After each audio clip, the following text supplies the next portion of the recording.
Segundo bimestre. Eu tenho que olhar na minha agenda aqui. Vai escrevendo a palavrinha mágica aí, que nós já vamos...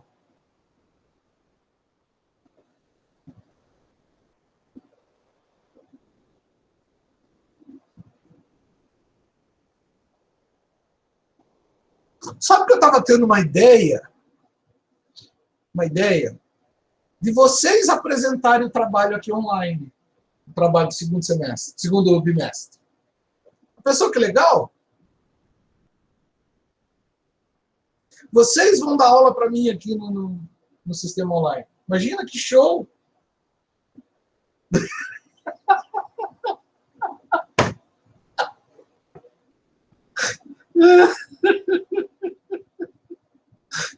Eu sabia que vinha essa reação, sabia. Eu tinha certeza. Ô, Dani, você que é a líder dos farmacêuticos aí, o que você acha da ideia? Vamos fazer um trabalho para vocês apresentarem aí, não? Dani, comigo aí. Oi, professor, você quer que eu apoie da turma, né?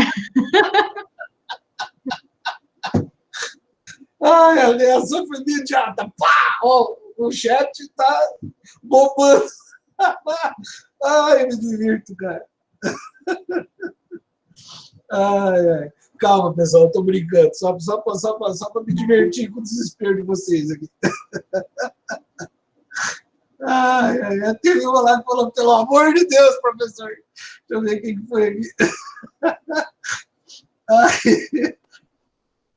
Ai, ai, ai. Essa piazada olha, a Thalita, pelo amor de Deus, professor. Ô, Thalita, não precisa ficar entrando em desespero, Thalita. Eu tô zoando, é brincadeira. Ai, ai. Ô, Paula, imagina que legal vocês assim. E outro detalhe, né? Apresentar o trabalho com a câmera ligada. Ai, ai, ai, vídeo, podemos dar até sede essa. Beijo, hoje é sexta-feira, né? Tranquilo. A proposta, eu vou falar com vocês hoje sobre o sistema renal e eu vou explicar para vocês o porre, a ressaca, né? Claro que ninguém aqui dos 71 que estão presentes, né? Estão faltando, portanto, 16, agora 15, porque tem 72, né? Seu celular é um Nokia 3310. Não, mas viu, carinho? Uhum, me engana que eu gosto. Uhum, é. Mas, viu, como eu estava falando para vocês, olha, já houve 87 provas, foram 87 que fizeram a prova, e hoje tem só 72, a galera está faltando. Né? Não pode, gente, tem que levar a sério, gente, não pode faltar. Né? Avise os colegas que estão faltando direto aí. Tá? Bom, vamos falar então do sistema. Oi, Dani, fala, querida. Deixa eu te perguntar, fica difícil a gente rever a prova, fazer uma... Podemos abrir a prova aqui para vocês agora, sem problema algum. A turma não achar ruim. Mas por que achariam ruim? Não sei. Vamos lá. Vamos abrir a prova. Estão vendo já a tela? Deixa eu ver. Abriu? Abriu. Deixa eu ver aqui. Por falar nisso, os nossos parabéns aos alunos de farmácia hoje, especificamente, que é o Dia Internacional do Farmacêutico. Né? Então, parabéns para nós. Aqui, ó, 87 pessoas fizeram a prova. Tá? Então, deixa eu ver aqui. Para manter a individualidade, eu não vou abrir as tentativas, eu vou abrir o questionário. Aqui estão as 10 questões. Vamos ver a primeira questão, então. No ciclo cardíaco, os dois átrios se contraem, enquanto os dois ventrículos relaxam, e vice-versa. Certo? Deixa eu ampliar isso aqui, que está muito pequeno. Ficou demais, né, Poti? Aí. Os átrios relaxam para receber o sangue, beleza? Enquanto ocorre contração ventricular. Depois os ventrículos relaxam para receber o sangue dos átrios, que estão também relaxados. Período esse denominado diástase, certo? Né? O grande silêncio, né? Muito bem. Os átrios, após breve diástole, que permite escoamento lento de 75% do volume do sangue, certo? Aos ventrículos, entram em sístole, promovendo a passagem dos 25% de sangue, que é o chamado escoamento rápido, restantes aos ventrículos. Até aí, tudo certo. O sangue está agora nos ventrículos, que entram em sístole, e com isso será injetado ao organismo pela artéria aorta e para os pulmões pela artéria pulmonar. Tudo certo até aí. Todo esse processo é auxiliado por válvulas que impedem o refluxo de sangue dos ventrículos para os átrios e das artérias aorta e pulmonar para os ventrículos. Os ruídos ou bulhas ouvidos dessas válvulas são dessas válvulas abrindo. Não, os ruídos são delas fechando. Falei 250 mil vezes para vocês isso daí. Tá? Um par de cada vez, primeiramente as artas ventriculares, mitral e tricúspide, depois a sinular. Tá tudo certo, menos esta palavra aqui. Abrindo. Portanto, você vai, olha como é que é comigo aqui a questão. Tem verdadeiro, tem falso. Tá? Repare que no falso tem a nota de 100%. Então, se você registrar falso, você acertou a questão. Tá? Muito bem. Então, voltando. É burro. Mas é burro. Aí. Muito bem. Questão 2. A não tetanização das células miocárdicas, ou seja, espasmo, né? Tétano, espasmo, depende da contração de cálcio intracelular, entrada de cálcio no miocárdio, que é regulada pela entrada de cálcio através da membrana celular durante o platô. Fase 1 do potencial cardíaco das fibras rápidas. Platô é a fase 1?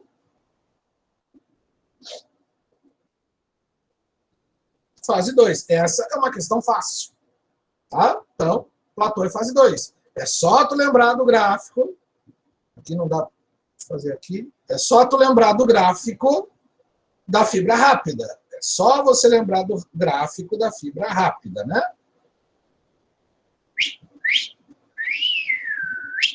Aqui, a fase 2, que é a fase de platô.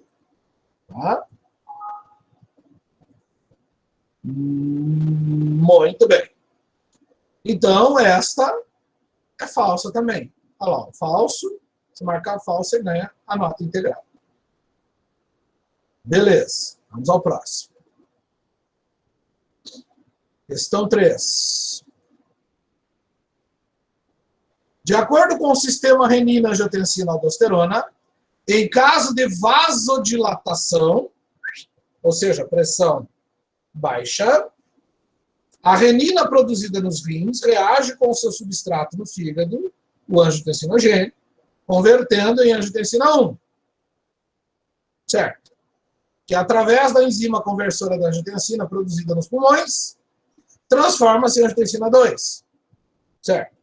A angiotensina 2 vai promover, entre outros eventos, a vasoconstricção, aumento da pressão, das arteríolas renais e periféricas, e atua nas glândulas adrenais ou suprarrenais, que secretam aldosterona, a qual vai aumentar a pressão arterial sistêmica e não diminuir. Porque se tu começa com vasodilatação e gera vasoconstricção, a pressão vai aumentar e não diminuir. Para isso serve o sistema renina-angiotensina-aldosterona. Portanto, falso também. Próxima.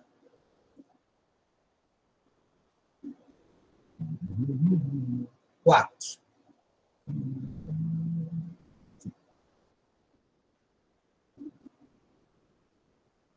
Observe os gráficos à esquerda e à direita abaixo.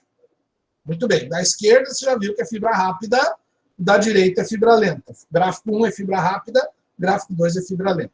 As fases 2 do primeiro gráfico e 3 do segundo gráfico são, respectivamente, antes de eu olhar as alternativas, A2 é o platô, do primeiro.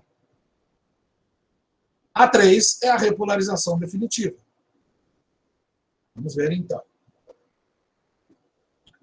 Na primeira, repolarização breve, platô, não. Na letra B, repolarização definitiva e platô, não, porque é ao contrário, né? Platô e repolarização definitiva. Platô e repolarização breve, na letra C não é. A letra D, platô e repolarização definitiva, está aqui, ó, nota 100%. Então, você marcou lá, na letra D, acertou. Próximo. Questão 5. Identifique novamente, de acordo com os gráficos 1 e 2, as fases e os mecanismos iônicos que ocorrem durante um potencial de ação de uma fibra cardíaca, caracterizando o automatismo, ou seja, está falando de canal Fanny, canal automático, né? Aquele canalzinho que é o primo que traz a louça suja depois que você terminou de lavar, no exemplo que eu dei durante a aula. Então vamos às opções. Escolha número 1. Por causa da abertura do canal Fanny, CVD, canal voltagem dependente, Fanny, que induz despolarização por ser o CVD pós-período refratário, no gráfico 1 da fase 3. Então vamos ver o gráfico 1. A fase 3 é repolarização. A fase 0 é a despolarização. Então é aqui que tu está abrindo, no caso do gráfico 1, canal de sódio. Só que o canal Fanny é de qual canal? Do canal da fibra 2. Então, como ele citou gráfico 1, já bagunçou a questão. Porque se tu pergunta sobre o canal Fanny, tu está trabalhando fibra lenta. Gráfico 2. Então, alternativa 1, nada a ver. 2. Por causa da abertura de canal Fanny, que induz despolarização por ser um canal pós-período refratário no gráfico 2 do final da fase 3. Então, se você observar aqui, repara, tu tem a abertura do canal Fanny aqui, ele despolariza, atinge o potencial de ação e volta para o estado de repouso. Então, esse período aqui é o período refratário, onde ele não vai responder a uma nova estimulação. O que vai acontecer? Quando ele chegar aqui no final, ele abre novamente em voltagem de menos 60 milivolts e vai gerar novamente a despolarização. Então, a alternativa B, escolha 2, que lá era para vocês aparece em posição diferente, né? Por causa da abertura do canal Fanny, que induz despolarização por ser um canal pós-período refratário no gráfico 2 no final da fase 3. Então, é a alternativa B. Muito bem. Próximo. Que questão foi essa? 5. Vamos à questão 6. Analise o texto. Conforme o número de comportas de canal de sódio se abrem após um estímulo adequado, está ali, linear, aumenta a permeabilidade ou condutância da membrana para esses íons. A permeabilidade ao sódio aumenta rapidamente, tornando-se muito maior do que a permeabilidade ao potássio. Fato. Porque você estimulou. E eu falei na revisão, falei durante as aulas. Para que serve um estímulo? Para abrir canal de sódio. O estímulo serve para abrir canal de sódio. Tá? Isso funciona com todos os sistemas fisiológicos do corpo. Muito bem. A permeabilidade atinge seu máximo para acabar, né? Seu máximo, aproximadamente ao mesmo tempo que ocorre o pico do potencial de ação. Então, o que está sendo dito nesse texto? No texto, assim, deixa eu abrir aqui, assim, é assim mesmo. O texto está dizendo o que para você? Está dizendo que após um estímulo,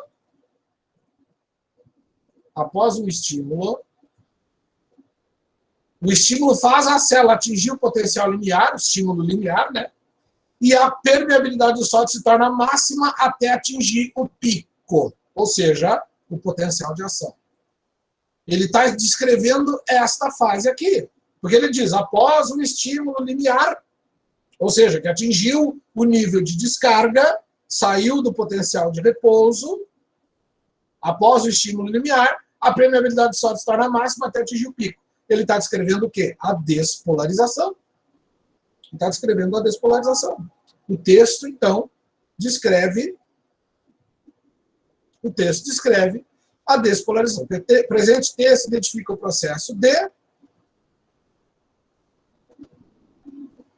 Aqui, para mim, a letra A é repolarização, a letra B é despolarização. Para mim, apareceu como letra B. Para vocês, pode até aparecer qualquer alternativa, porque o sistema ele muda. Então, por isso que aqui, para mim, enquanto eu edito a questão, aparece como escolha 2. Então, despolarização. Tá? Quem escolheu essa, leva 100% da nota da questão. Próximo. Agora não lembro qual questão que é. Era 7 ou 6? 6. 7. Transmissão, tá lá, vamos lá. A transmissão de impulsos nervosos se deve à variação da permeabilidade da membrana plasmática, ou seja, da entrada de sódio e saída de potássio no interior da célula nervosa. No caso de transporte ativo bem conhecido, é o bombeamento dos íons sódio e potássio através das membranas celulares, a bomba de sódio e potássio. Tá? Com a participação ativa de proteínas da membrana, que atuam como bombas iônicas, a célula mantém uma concentração de íon potássio maior no meio intra. O inverso ocorre com a concentração dos íons sódio, o potencial de repouso.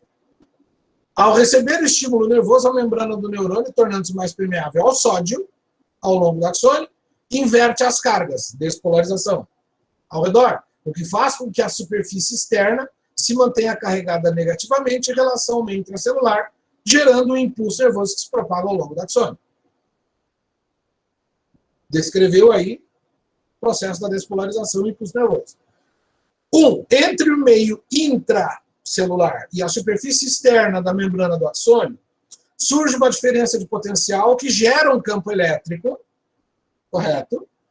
Que resulta na propagação do impulso nervoso no sentido dendrito-axônio. Então, se você lembrar anatomicamente disso que está escrito,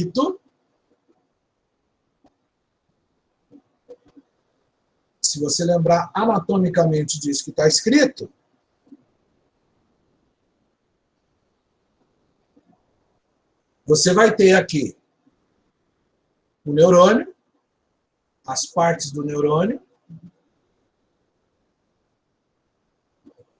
essas ramificações são os dendritos. Tá? O corpo celular, o axônio e os botões ou terminais sinápticos. Então, aqui os dendritos, o soma. Então, a propagação ocorre do dendrito, passa pelo soma, vai para o axônio até os botões sinápticos. Agora, revisado isso, observem o que foi dito aqui. Entre o meio intra e a superfície externa, surge uma diferença potencial, polo, né, polo positivo e polo negativo, que gera um campo elétrico, correto, que resulta na propagação do impulso nervoso no sentido dendrito, axônio, certo? Afirmação 1 está correta. 2. Como na zona de encontro entre dois neurônios, sinapses, a fusão entre as membranas. Parei.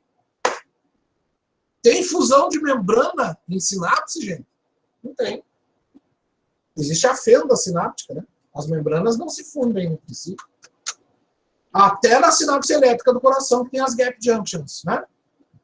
As pontes de comunicação. Nem na fibra cardíaca tem fusão. Tá? Então, sinapse não representa a fusão de membrana. Fusão de membrana ocorre com desmossomo, né? Com macroávides. São outras estruturas que não tem nada a ver agora. Então, a 2 está errada. Você para de ler aqui, né? Não há fusão entre as membranas. Então, não precisa ler o resto.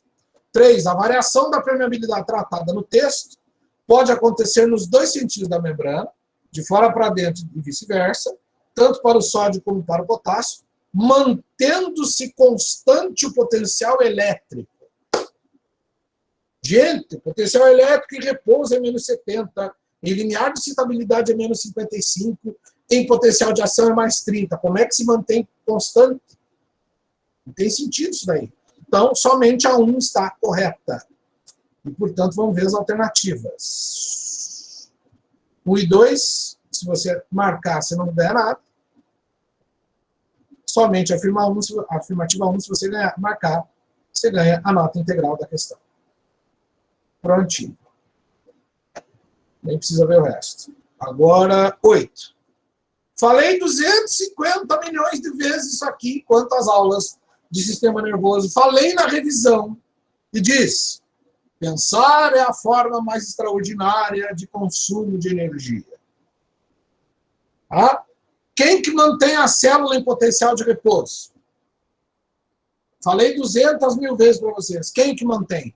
O transporte ativo, a bomba de sódio e potássio. Transporte ativo.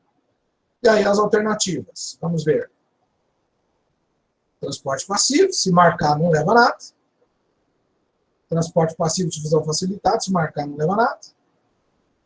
Transporte ativo, se marcar, leva. Bomba de sódio e potássio.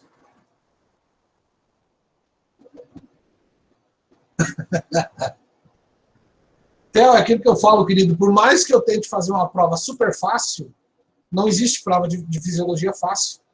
Não tem como. O assunto é complexo. O assunto tem muito detalhe, é muito complexo. Fisiologia nunca foi fácil e nunca será. Aí que está a magia deste assunto. 9, vamos lá. Questão 9. Analise o comportamento potencial neuronal. 1. A mesma elevação de voltagem que abre a comporta dos canais de sódio também fecha a comporta de inativação. Como? Pela lenta alteração conformacional para fechar a comporta acionada pelo alto teor de sódio na face interna da membrana. Então, vamos ver. Se tu eleva a voltagem, tá, do repouso para o nível de descarga, tu abre os canais de sódio. Aí o sódio entra. Pá, pá, pá, pá, pá. E aí o que acontece? Quando ele entra, a voltagem vai subir, subir, subir, subir, subir, subir, subir, subir, subir, subir, subir, subir. Chega lá no potencial de ação, mais 30. O que o mais 30 representa? Propagação e abertura dos próximos canais de sódio e fechamento desse que está aberto. Então, os canais começam a fechar pela bomba de sódio e potássio. Ou seja, a bomba de sódio e potássio é ativada em mais 30 milivolts. Então, ela começa a trazer o neurônio de volta para o repouso. Muito bem. 2. O processo de mudança de conformação de abertura da comporta é muito mais rápido do que o fechamento. Tem que ser, né? Tem que ser. Porque você precisa dar uma resposta. 2. Só há nova despolarização neuronal a partir de estímulo limiar se as comportas canais de voltagem dependentes abertas ao sódio forem minoria, ou seja, a maioria já está fechada. Tá? Comparadas com as fechadas, DDP negativo, o que pode caracterizar o período refratário relativo. Então, vamos abrir aqui, para comentar essa aí. Aqui.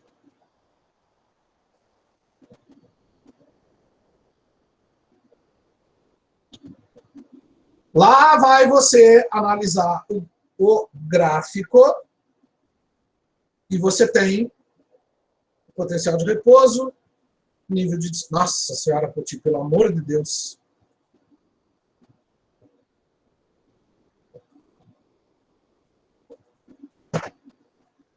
Ah, bom. Vamos ver se eu consigo fazer reto essa desgraça aqui agora. Vamos fazer capricho. Ó, já descoordenou já. Mas vai. Potencial de ação. Aí, então, potencial de ação, nível de descarga, potencial de repouso, potencial zero. Então, aqui 0, aqui mais 30, aqui menos 55 e aqui menos 70. Muito bem. Tu dá um estímulo para o neurônio, pá! canal de sódio se abre, abre, abre, abre, abre, abre. O sódio entra, entra, entra, entra. Se o estímulo teve força suficiente para que a quantidade de sódio que entra no neurônio faça a voltagem subir para menos 55, a partir daqui, nível de descarga ou limiar de estabilidade, todos os canais de sódio, pá, naquela área, se abrem. Resultado, despolariza a célula. Pá! Estou atingindo o potencial de ação pela despolarização. Tu tem mais sódio e potássio dentro da célula do que fora. Portanto, a quantidade de cátions dentro é maior do que a de ânions, que é o caso do cloro, dentro da célula. Resultado, a célula fica positiva. E esta voltagem diz para o próximo canal, abre aí e vamos propagar. Então, os canais vão se abrindo, potencial de ação de cada canal, impulso nervoso propagar. Se a fibra tiver bainha de mielina, condução saltatória. Se for peladona, condução contínua, mais lenta. Resultado. Propagou o impulso, legal. Então, esta fibra deste gráfico aqui, ela já cumpriu o papel dela. Então, o que ela vai fazer? Ela vai voltar para repousar. E como que ela faz isso? Como é que ela volta para o repouso? A bomba de sódio e potássio. Quando atinge mais 30, a bomba de sódio e potássio é ativada. Resultado, fecha a possibilidade de mais sódio entrar no neurônio, abre-se a comporta para o potássio começa a sair, e o sódio também começa a ser tirado para fora. Resultado, a voltagem começa a cair, porque os cátions começam a abandonar o interior da célula. O sódio à força e o potássio naturalmente. Então, como o sódio e o potássio começam a abandonar o interior da célula, que estava positivo, porque eles estavam todos agrupados lá dentro, porque o canal de sódio de potássio estava fechado e o de sódio estava aberto, que nem uma gamela, que nem uma porteira, a sódio arada entrou, se acumulou com o potássio, virou aquela zona ali dentro. Todo mundo ficou positivo. Resultado. Então, esses caras têm que ser tirados da célula. Bomba de sódio e potássio. Resultado, a voltagem começa a cair, cair, cair, cair. Repara que quando o número de canais de sódio está mais aberto do que fechado, ele entra na célula. Resultado, a célula está positiva. Se o número de canais de sódio abertos é menor do que o fechado, o que você vai entender? Que o sódio não está conseguindo entrar, então a célula vai tender a ficar negativa. Então, até aqui, neste ponto zero, quando a célula atinge voltagem zero, significa que daqui até aqui,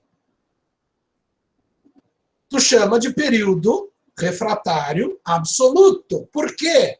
Porque daqui até aqui, a maioria dos canais de sódio estão abertas. E eu volto a perguntar, qual é a função do estímulo? Abrir canal de sódio.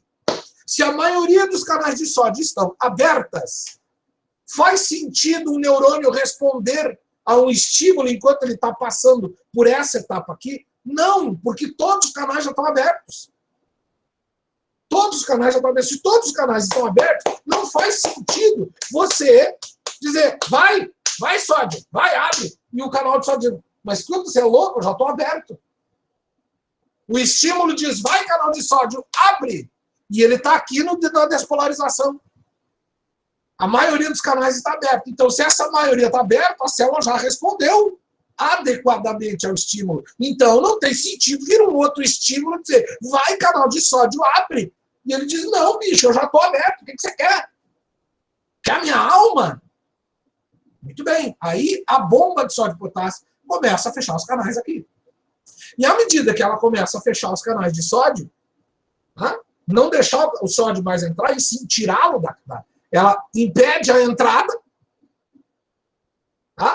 e aumenta a saída do sódio. Porque o sódio tem tendência a entrar. Então ela faz o contrário, vai contra a correnteza. Por isso que gasta energia aquela menina. O Theo falou, eu já estava com dor de cabeça de ver essa prova. Eu sei, a questão é difícil. A prova é difícil, não adianta eu tapar o sol com a peneira. Aí o que acontece? Você tem que entender o processo. A partir do momento que você entende que os canais estão abertos, canais de sódio, maioria tá. Vamos imaginar um número nessa área. Você tem 100 canais de sódio abertos. Aí quando a bomba de sódio e potássio começa a fechar, esse número começa a cair.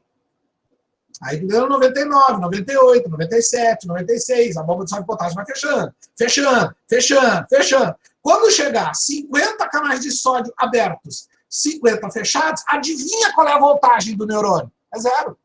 Aqui. E do zero para baixo, então tu vai ter 51 fechados contra 49 abertos. Eu estou inventando um número para você entender. Então aqui, isso representa a maioria de canais de sódio fechados. Se a maioria está fechada, pode dar um estímulo ali para eles abrirem de volta? Pode. Aí se tu der um estímulo aqui, a célula do zero para baixo, ela vai responder de novo. Porque a maioria dos canais de sódio estão fechados. Aí, do zero para baixo, tu chama de período refratário relativo. Por quê? Eu dou um estímulo limiar. A potência da resposta vai ser a mesma? Não, porque eu tenho uma grande quantidade de canais de sódio ainda abertos. Eu não vou ter a mesma potência da resposta. Por isso que é um período refratário. Período sai para lá absoluto. Vamos tirar o refratário e colocar sai para lá. Período sai para lá absoluto. Ou seja, sai para lá estímulo. Não vem porque eu já estou aberto. Eu sou o canal de sódio, eu já abri. Já deixei o sódio entrar. Então não adianta tu querer me estimular aqui agora porque eu já cumpri minha obrigação. Período sai para lá absoluto.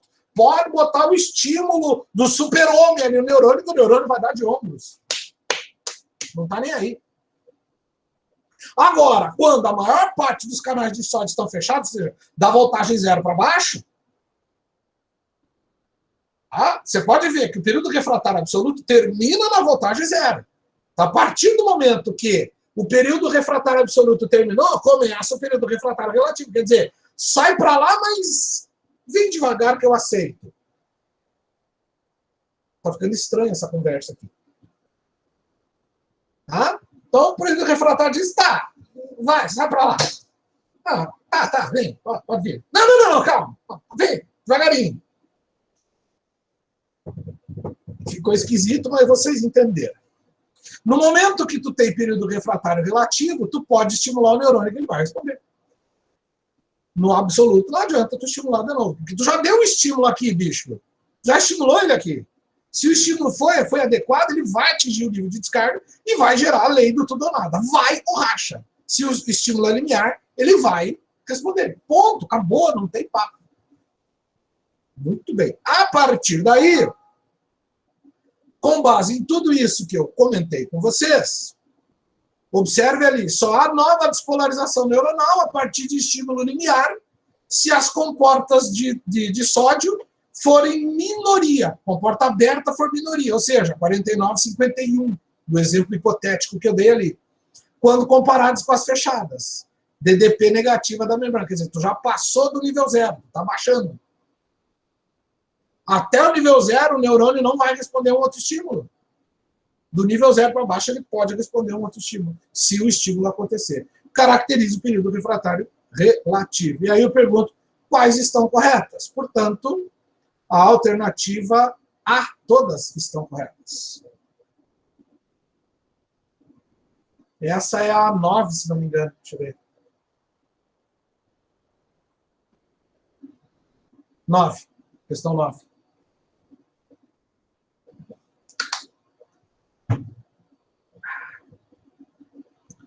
Muito bem, a última, revisando a prova aqui para vocês, a última.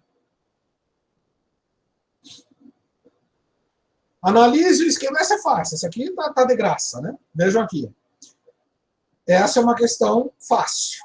Analise o esquema que representa uma membrana neuronal e suas proteínas, ou seja, os canais, né? Muito bem. Aqui tu tem o meio extracelular, cátions, né? Um canal representado como se estivesse fechado, porque aqui ele está aberto, você pode observar. E os cátions estão mais concentrados fora do que dentro da célula. Correto? Deixa eu bolar um pouquinho aqui. Ali. Tá? Muito bem. Aí, com o neurotransmissor fulano de tal, liberado no sistema, ele vem e se conecta no canalzinho. E quando ele se conecta no canalzinho, o canal se abre e os cátions entram. Se os cátions entraram, geraram despolarização. Quem é o cátion que gera a despolarização? Escreve para mim aí. Quem é o cátion que dá a despolarização no neurônio? Obrigado. O sódio. O sódio. E aí eu peço para você, o receptor, o neurotransmissor e o íon envolvidos podem ser respectivamente. Na letra A, cadê a resposta? Aqui. O receptor ionotrópico. Se é ionotrópico é porque tem afinidade com íon, tá? Tá dizendo ionotrópico. Ionotrópico. Tá? Então ele é ionotrópico. Legal. GABA. O GABA é um neurotransmissor excitatório e inibitório.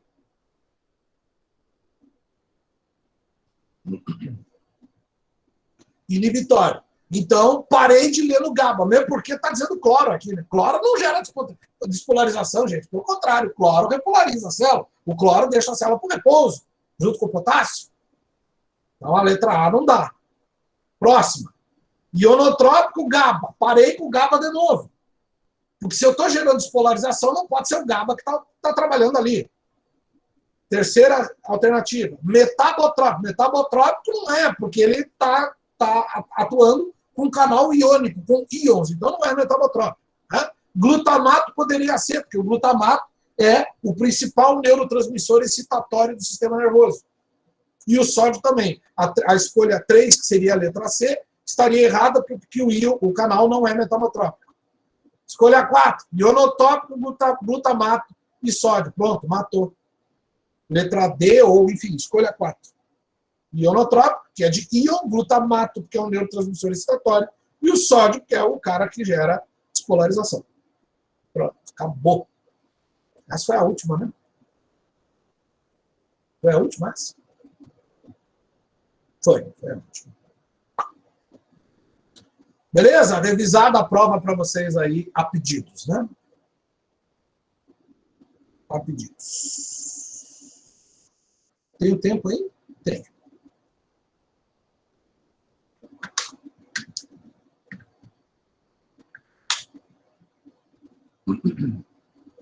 Jefferson, foi como eu coloquei ali, explico sim, foi como eu coloquei ali.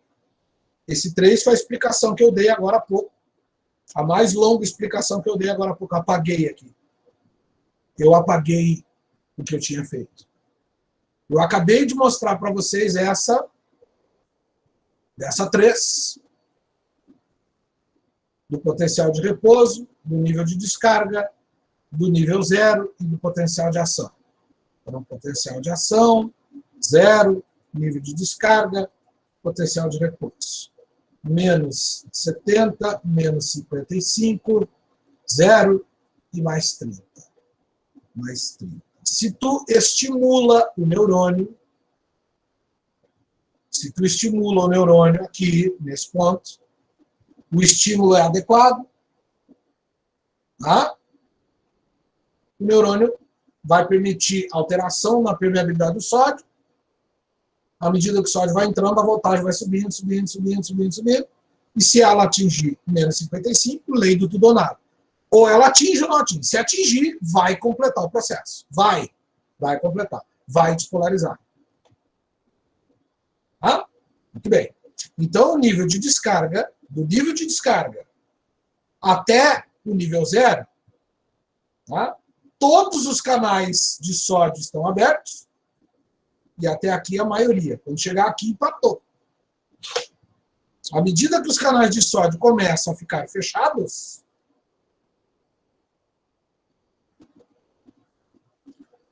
à medida que a maioria dos canais de sódio começa a ficar fechado, a partir daqui, nossa senhora, descoordenação motora.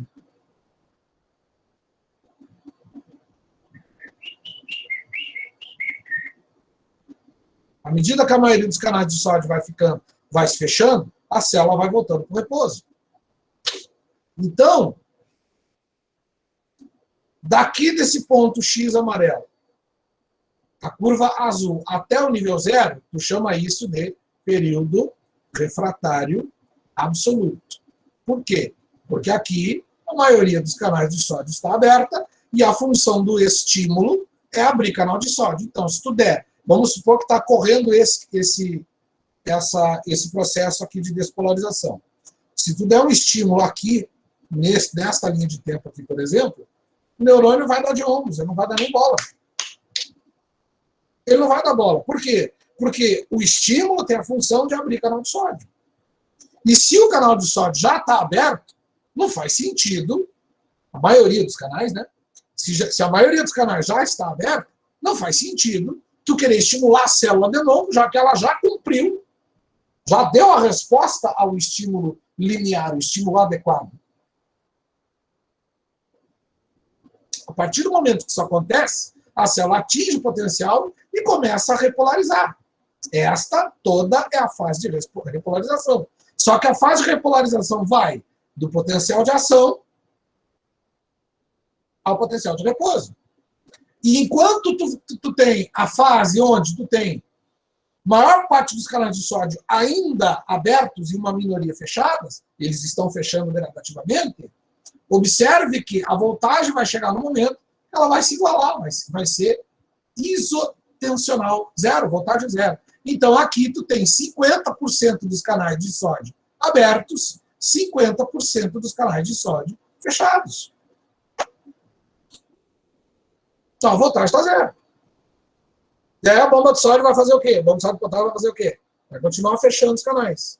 À medida que ela começa a fechar mais os canais, continua fechando, a partir daqui ela começa a fechar, vai chegar uma hora que esse percentual vai se alterar.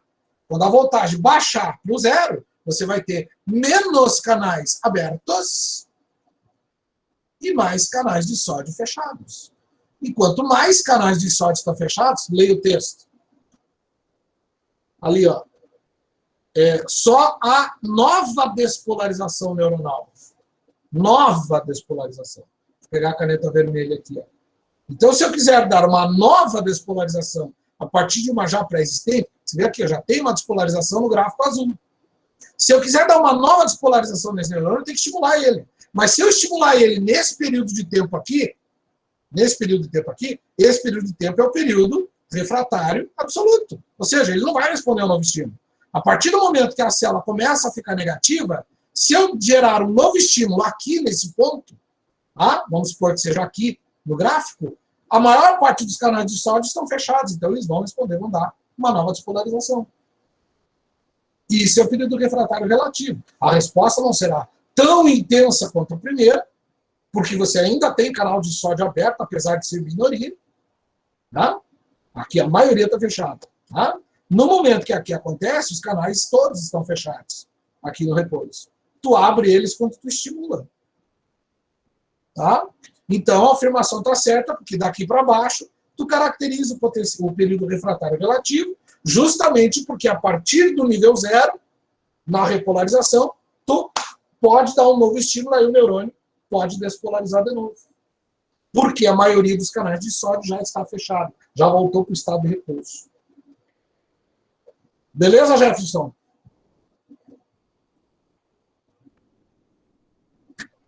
É isso aí.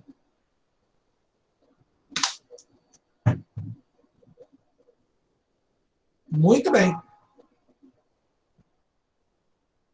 Revisada a provinha. Vamos ao nosso sistema renal. Tem pouco tempo, mas vamos lá.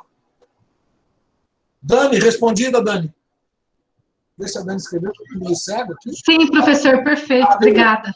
Aí. Ajudou bastante. Não só para você, né? Para todos os colegas, né, que revisaram a prova aí.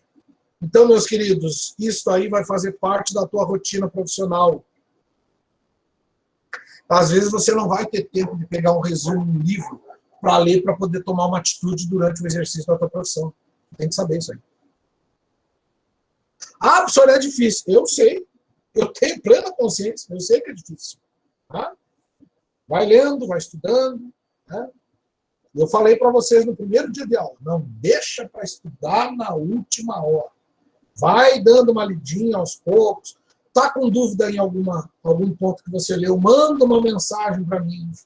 Né? Nós temos todo o contato possível, mas não deixa acumular. É muita coisa para você guardar. Vocês são seres humanos, vocês não podem querer absorver todo o conhecimento na véspera da prova. Impossível. Não tem. Tem que trabalhar bonitinho, dar o tempo adequado, estudar com antecedência. A fisiologia é uma matéria difícil. Vamos lá. O sistema renal é bem mais light do que o sistema neuronal e que o sistema cardiovascular. Bem mais light. Tá? Então, vamos lá. Potinho, não seria sistema excretor? Seria sistema excretor aí que você tem que colocar? Não. Mas o sistema renal não é um sistema excretor? É. Então, por que você não colocou o sistema excretor? Porque quando tu faz cocô, tu tá excretando porcarias. Quando tu sua, tu tá excretando porcarias. Quando tu emite sebo, tu tá excretando porcarias, toxinas. Quando você lacrimeja, você está eliminando toxinas.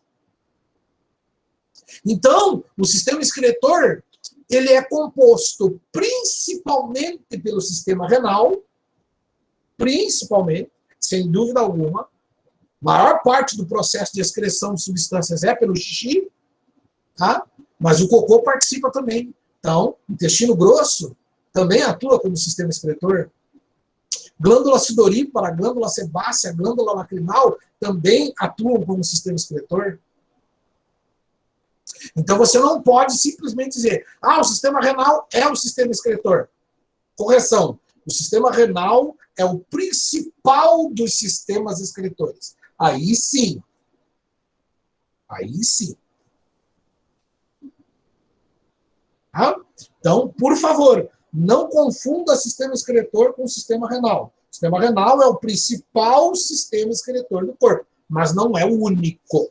Por isso eu começo a aula com sistema renal. Vou comentar com vocês aqui, apesar do nosso tempo estar escasso, está quase na hora de liberar vocês. Mas, enfim, vou comentar com vocês aqui essas funções e, à medida, na aula da quarta-feira da semana que vem, a gente vai... Vocês não têm prova na quarta-feira da semana que vem, né? Pelo menos no meu horário, não, né? Não, né? Ok. Vamos lá, então. Temos aqui funções. Regulação da composição iônica do sangue. Muito bem. Vou pegar uma canetinha branca aqui. Amores, isto e isto, tá? Estão de mão dadas. Passeando no parque. Vamos passear. Lembrei dessa música do quê? Dos Smurfs, né? Smurfs, ou sei lá, acho que é Smurf. Então, o papai Smurf levou os smurféticos para passear. Quem são os smurféticos aqui? Se tu regula a composição iônica do sangue, eu estou falando do quê? De sódio, de potássio, de cálcio, de ferro, de magnésio, de cloro, de carbonato, bicarbonato, iodeto, sulfeto, enfim, íons, sais minerais.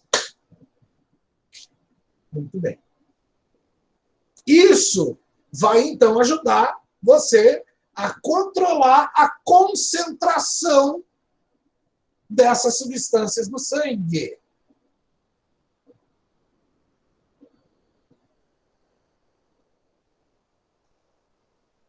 Concentração.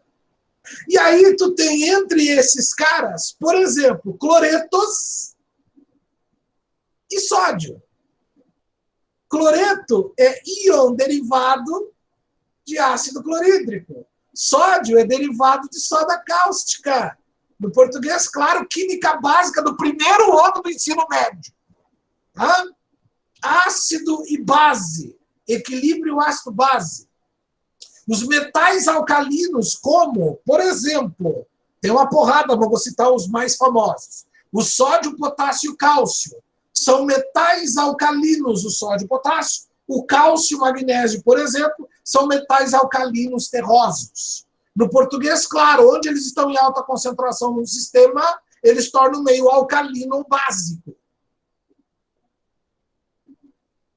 Os ânions tornam meio ácido. Então, tu está regulando quem com essa concentração? Esta fofura aqui, o pH do teu corpo. Então, você regula o pH do teu corpo através dos rins. Não é o suco detox com suco de limão e bicarbonato que tu toma que tu vai regular o pH do teu corpo. Não. Tudo bem, é a alimentação que fornece esses caras aí para o teu corpo regular. Mas aquela vizinha que disse, eu vou tomar um suco detox. Professor Smurf, eu mesmo. Vai tomar um suco detox de couve, berinjela, nabo e quiabo. Aí põe umas gotinhas de limão e bicarbonato. Bom, vamos falar, não fala bicarbonato, fala bicarbonato. Vou tomar bicarbonato. Parece que eu estou vendo, sabe? Vendo o Faustão e dizendo, vou tomar bicarbonato. Que horror. Tá? Esses dias veio uma pessoa aqui na minha casa, eu quero tomar um suco de limão. Você tem aí? Eu, tem. Ela pegou, tirou da bolsa.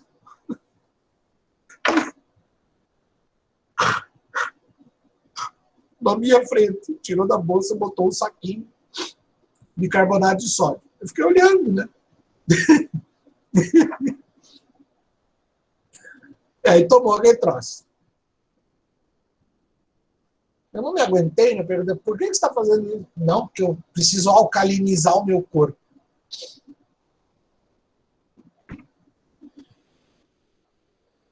Você entende por que você, quanto mais você conhece fisiologia, você sofre aqui no Brasil? Você sofre.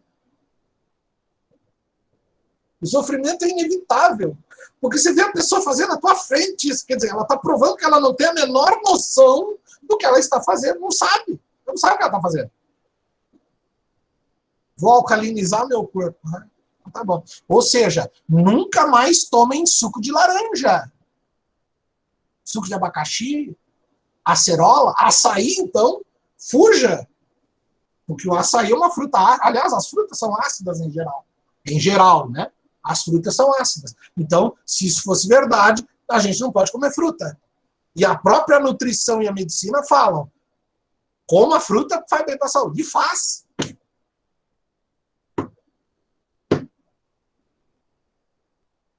Coma de tudo um pouco. A tua alimentação vai fornecer os nutrientes. Com os nutrientes, o teu corpo se vira. Não é você que vai regular o pH do teu corpo. É o teu rim que vai regular o pH do teu corpo. Não é você.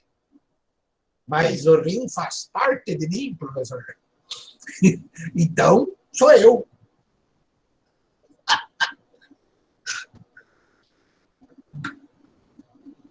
Mas não é verdade? É complicado, mano. É complicado. Né? Tem um cara que de vez em quando, né? Quer dizer, de vez em sempre, ele ajuda o rim a regular o pH do teu sangue. Esse cara chama-se pulmão. O tio pulmão faz parte do sistema excretor? Faz. Não sei se foi com vocês que eu comentei. Não sei se foi com vocês que eu comentei que quando você estiver fazendo atendimento a uma pessoa, um atendimento emergencial, vocês vão ter durante o curso aí primeiros socorros, essas coisas. E quando você estiver fazendo atendimento presencial, você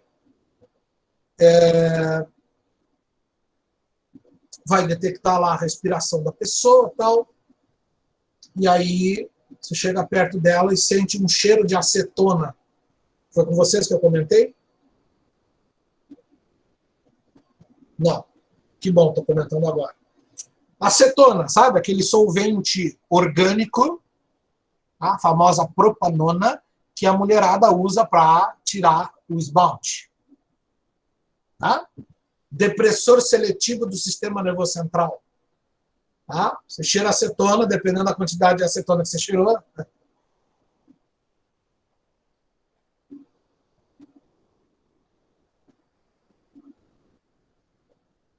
Porra, Acabei de fazer minha unha, tirei o esmalte, tá ligado? Uh! A acetona, você tá cheirando acetona lá, você tá legal, mano. Uau! Só que se não for essa palhaçada que eu fiz agora, e você tá atendendo uma pessoa, a pessoa tá meio que inconsciente, tá passando mal. Tu chega perto dela, tu sente cheiro de acetona, chega mais perto e vê que o hálito dela, a respiração dela tá cheirando acetona, corre para o hospital que essa pessoa está tendo uma crise hipoglicêmica. Trata-se de um diabético que está expulsando metabólitos cetônicos porque está faltando açúcar no sangue. Deve ser um diabético que tomou insulina e não se alimentou. Mais ou menos por isso aí, Nívia.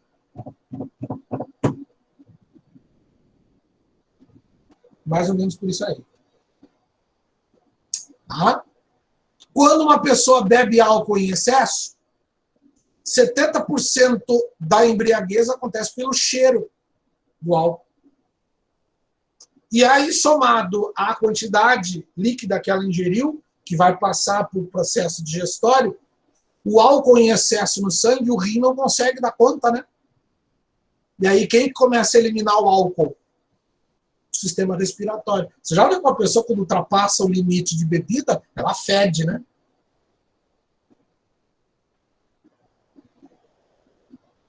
Ela fede.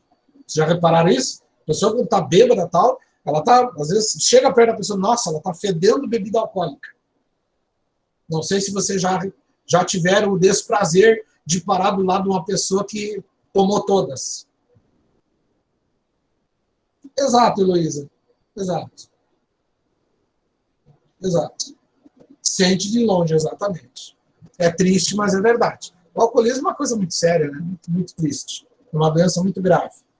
Então, se você fizer essa comparação, você está vendo que estou provando, dando provas para você que o sistema excretor ele é multifuncional, ele é multissistêmico, não só se concentra no sistema renal. Vou dar um outro exemplo. O rim produz, trabalho em lanchonete, ocorre direto. Complicado, né? Galera, complicado. É complicado mesmo. Obrigado pela troca de experiência, Diego. Então, você veja que existem algumas pessoas que são atletas e que fazem uma atividade física, enfim, um esporte qualquer. E esse esporte necessita de grande capacidade aeróbica. Então, essa pessoa faz treinamento, etc. Regula rigorosamente a alimentação. Tá? Então, fisioterapeutas, profissionais de educação física e de nutrição atuam diretamente no desenvolvimento de um atleta. São imprescindíveis. E aí eles fazem toda a regulação, todo o controle bonitinho do preparo físico, nutricional, fisioterapêutico desses caras. Tá? Estão fazendo exame direto com os farmacêuticos e com os biomédicos que controlam a medicação do cara. Ó, não pode tomar tal coisa, não pode tomar tal coisa. E aí tem aqueles pangarés, bando de pangaré, que falam pro cara, ó, para aumentar o teu rendimento, vou te dar uma injeçãozinha. Ah, esteroide anabolizante, professor? Não. Não estou falando de esteroide anabolizante. Vamos falar durante o sistema renal, vou falar do esteroide anabolizante e mostrar para vocês o perigo que representa isso para um atleta. Mas um hormônio chamado eritropoietina,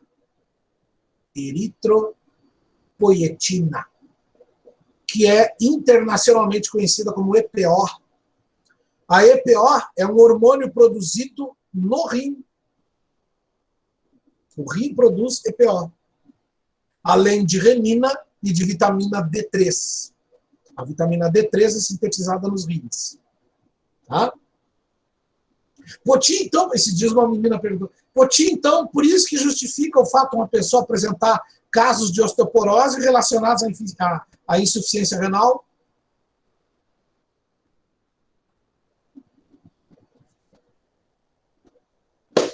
Bem-vindo ao mundo fisiológico. Voltando para a IPO, a eritropoietina, o nome está dizendo, eritro, vermelho, poiesis, fabricação. Eritropoiético, hormônio eritropoiético ou eritropoietina. Hormônio fabricador do vermelho. Traduzindo para o bom e velho português, a eritropoietina produzida nos rins é o hormônio estimulador da medula óssea a fabricar sangue. Porque teu sangue é renovado a cada 120 dias. Seu sangue é renovado a cada 120 dias. A cada 120 dias a gente joga glóbulo vermelho fora, via fezes, e depois no sistema digestório nós vamos discutir isso aí, e renova-se com novos glóbulos vermelhos vindos da... Glóbulo vermelho, plaqueta, glóbulo branco, vindo da medula óssea. A eritropoietina regula esse processo. Está dizendo, fabricador de vermelho, eritropoiese, fabricador de vermelho. Isso quer dizer que se um atleta injeta eritropoietina na veia, o que vai acontecer com ele no interior? Ele vai ter um processo chamado hiperemia. Em outras palavras, ele vai aumentar o número de glóbulos vermelhos. Média, valores de referência, deixa eu colocar aqui para vocês, valores de referência dos glóbulos vermelhos no sangue. Eu estou falando isso porque hoje não dá tempo de trabalhar direto toda a parte do sistema renal, então vamos enriquecer com dados aqui, e depois na quarta-feira a gente vai aprofundar a parte anatômica e, obviamente, fisiológica. Então, valores de referência de sangue para homens, no quesito glóbulo vermelho, né? Eritrócitos ou hemácias. Homens têm de 5 a 6 milhões de glóbulos vermelhos por milímetro cúbico de sangue. Se não me falha a memória, quem teve aula de anatomia comigo ano passado, viu isso. Dani, confere para mim aí. Sim, professor. Confere. Mulheres, de 4 a 5 milhões por milímetro cúbico de sangue. Poti, por que as mulheres têm 1 milhão a menos de média? Porque elas são menores e mais fracas fisicamente. Produzem de 200 a 1000 vezes menos testosterona que nós homens. Nós homens temos mais células, portanto a nossa demanda de oxigênio é maior, e se a demanda de oxigênio é maior, proporcional, obviamente, né, nós precisamos de mais glóbulos vermelhos no sangue. Não tem nada a ver com machismo e feminismo, é fisiologia. Então, média dos homens é 5,5, média das mulheres é 4,5. Se tu é uma pessoa saudável, atleta, e toma eritropoietina, o que vai acontecer? Se for homem, tu vai ter mais do que 6 milhões de hemácias. Se for mulher, mais do que 5. E aí? O que vai acontecer com esse atleta que tem mais glóbulo vermelho de sangue por milímetro cúbico de sangue? Vai ter mais resistência aeróbica? Vai ter mais capacidade aeróbica? Sim ou não? Ó, o Pedro já matou ali. Ó. Óbvio que sim. Se ele tem mais glóbulos vermelhos, a carga de oxigênio que ele pode carregar no sangue por minuto, por débito cardíaco cumprido, vai ser maior. E aí? Ele vai ter mais resistência à atividade física? Sim, no português, claro, vai cansar menos. Se ele cansar menos, o rendimento é maior. Entendeu por que que o COI, Comitê Olímpico Internacional, proibiu o uso de eritropoietina, e a eritropoietina para atividade física é considerada doping? Se o cara fizer um exame de sangue, de urina, vai aparecer eritropoietina na urina, professor? Vai. Vai aparecer. Se aparecer, gancho no cara. Se não me falha a memória, se for reincidente, ele é banido do esporte em questão. Principalmente se for atletismo, né? Enfim, todos os esportes, no geral, dependem da resistência física, né? Da boa resistência física. Tá? Parece que para o automobilismo não se considera doping, porque o cara tem que ter uma resistência monstruosa para poder dirigir, né? E qual a quantidade normal de glóbulo... Ah, desculpa. Vamos lá. Glóbulo branco? Vamos lá.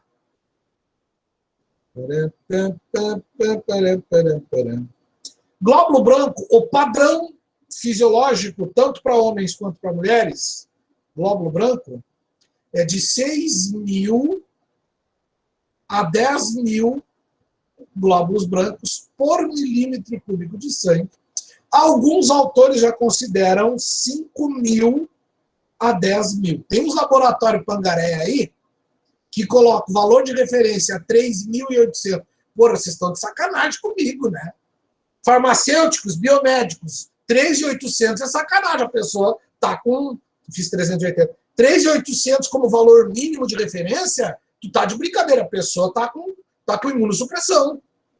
5.000 é tolerável. Para abaixo de 5.000 está imunossuprimida. Tá? Então, fiquem alertas com esse detalhe. Tem uns laboratórios aqui em Foz e em Cascavel colocam o valor de referência 3.800 a 9.000. Os caras estão loucos. Quer dizer, o Gaito está errado. O livro do Gaito está errado. O livro do Gueno está errado. Laboratório Pangaré que está certo. Ah, para, me poupa. Tá? Então, o padrão mesmo, padrão pela medicina é de 6 a 10.000. 5.000 ainda tolera. Abaixo de 5.000, tu já está com... Tô com a minha imunidade baixa, que o povo fala. Se for plaqueta, complementando a informação... Ah, antes aqui, Pedro, só para complementar. Abaixo de 5.000, tu tem um fenômeno chamado leucopenia. Ou seja, diminuição do número de glóbulos brancos. Acima de 10.000, tu tem nossa senhora, leucocitose. Acima de 20.000, daí é leucemia, aí é câncer de medula óssea. Tá? Entre 10 e 20.000 é leucocitose. Legal. Já vou liberar vocês, só deixa eu terminar a finalizar a informação.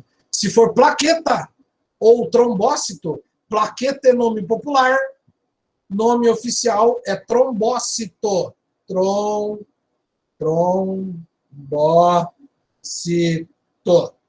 Isso aqui é um B, tá? B de bola. Trombócito. Para os trombócitos, tanto para homens quanto para mulheres, 140.000 o mínimo, 400.000 o máximo. Abaixo de 140.000, tu vai ter hemorragia e, portanto, chama-se trombocitopenia. Trombocitopenia. Se for acima de 400.000, tu vai ter bastante coágulo e, portanto, tu vai ter trombocitose. Trombocitose. Valor normal, de 140 a 400.000. Aí, tanto para homem quanto para mulheres. Quarta-feira, começamos para valer o sistema renal, que hoje troca de informação aí para vocês. Beijo, fiquem com Deus. Bom fim de semana. Tchau.